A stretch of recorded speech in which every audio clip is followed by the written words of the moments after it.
ৰাইজৰ সম্পত্তি ৰাইজক কেতিয়া দিব মুখ্যমন্ত্ৰীলৈ প্ৰশ্ন কৰিলে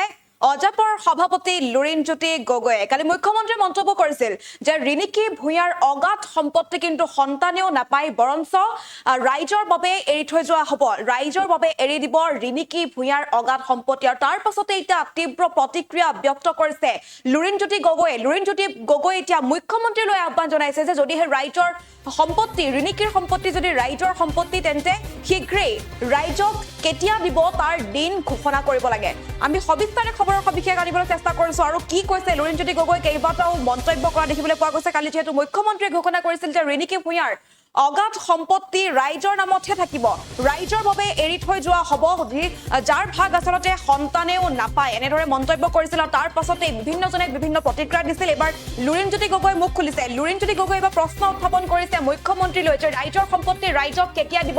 দিন শীঘ্ৰে ঘোষণা কৰিব লাগে আৰু ৰিণিকী ভূঞাৰ সম্পত্তিৰ হিচাপ বিচাৰিছে লুৰিণজ্যোতি গগৈয়ে ৰাইজৰ সম্পত্তি ৰাইজক শীঘ্ৰেই দিব লাগে শীঘ্ৰেই দিন ঘোষণা কৰিবলৈ মুখ্যমন্ত্ৰীক আহ্বান জনাইছে লুৰিণজ্যোতি গগৈয়ে উল্লেখ যে কালি মুখ্যমন্ত্ৰীয়ে ৰিণিকী ভূঞাৰ অগাধ সম্পত্তি ৰাইজৰ সম্পত্তি বুলি মন্তব্য কৰাৰ পাছতে অসম জাতীয় পৰিষদৰ সভাপতি লুৰিণজ্যোতি গগৈ এনেদৰে তীব্ৰ প্ৰতিক্ৰিয়া ব্যক্ত কৰা দেখিবলৈ পোৱা গৈছে মুখ্যমন্ত্ৰীয়ে তেওঁৰ পত্নী আৰু পুত্ৰৰ নামত নামে বেনামে সম্পত্তি কৰাৰ অভিযোগ লুৰিণজ্যোতি গগৈ লগতে আইন বহিৰ্ভূতভাৱে সম্পত্তিৰ পাহাৰ গঢ়াৰো অভিযোগ উত্থাপন কৰিছে লুৰিণজ্যোতি গগৈ মাটিৰ শ্ৰেণী পৰিৱৰ্তন কৰি মাটি লোৱাৰো অভিযোগ মুখ্যমন্ত্ৰীৰ বিৰুদ্ধে আৰু লুৰিণজ্যোতি গগৈৰ আহ্বান এতিয়া মুখ্যমন্ত্ৰীৰ পত্নীৰ কি সম্পত্তি আছে সকলোবিলাক ৰাজহুৱা কৰিব লাগে আৰু মুখ্যমন্ত্ৰী কেতিয়া এইবোৰ ৰাইজক দান কৰিব যিহেতু ৰাইজৰ সম্পত্তি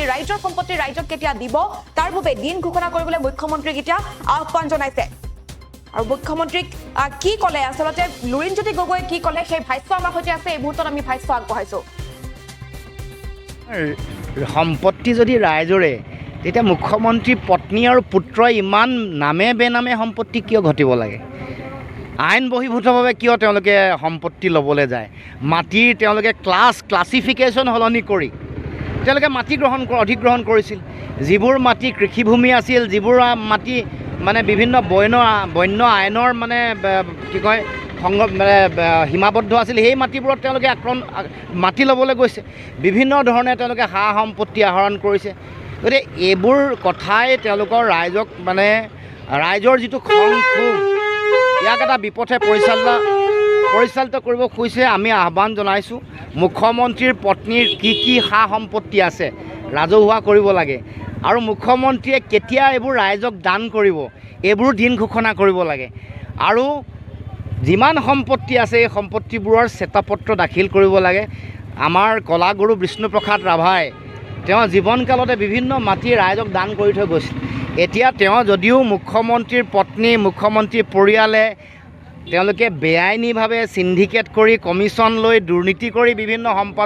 সম্পদৰ পাহাৰ গঢ়িছে এই সম্পদবোৰ কিমান সোনকালে তেওঁলোকে ৰাইজক দিব কাৰণ ৰাইজৰটো হৈ আমি জানোৱেই তেওঁলোকে 2 নম্বৰীকৈ লৈছে দুৰ্নীতি কৰি লৈছে কাৰাপশ্যন কৰি লৈছে সিন্ডিকেট কৰি লৈছে এইটো কথা সকলোৱে জানে গতিকে এইবোৰ কেতিয়া ৰাইজক দিব ৰাইজৰ সম্পত্তি কেতিয়া ৰাইজক দিব দিন ঘোষণা কৰিবৰ কাৰণে মুখ্যমন্ত্ৰীক আহ্বান জনাইছোঁ যিকোনো খবৰৰ বাবে যোগাযোগ কৰক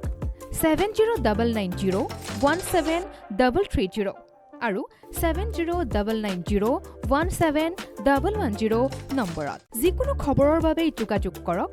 7099017330 আৰু 70